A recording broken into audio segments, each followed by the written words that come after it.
Hi, I'm Jordan Moss. My medium is art, poetry, and music.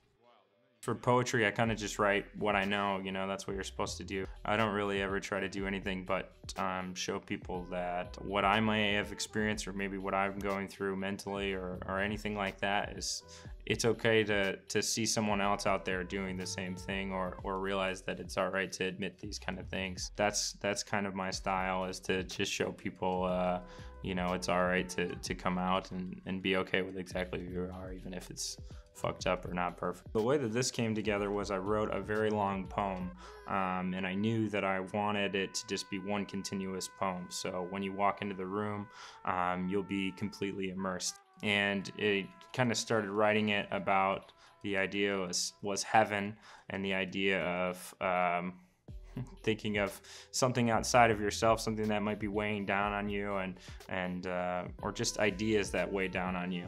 So I started writing about this idea, and then I realized that I had all these photos, these film photos of tops of buildings with clouds behind them or sky. So it was this kind of interesting juxtaposition of down to earth, something that you can grasp that's right there, very material, and then something that's kind of abstract outside of yourself. The most interesting about poetry that I think a lot of people forget now, because there's Instagram poetry, is that poetry, you can always come back to it.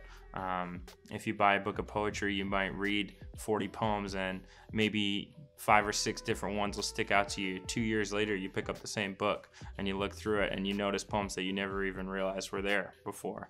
And I think that's interesting. That's my job, is to get people excited about poetry, because I think a lot of it gets thrown away in the digital medium. My show will be set up the whole month of February, so come check it out.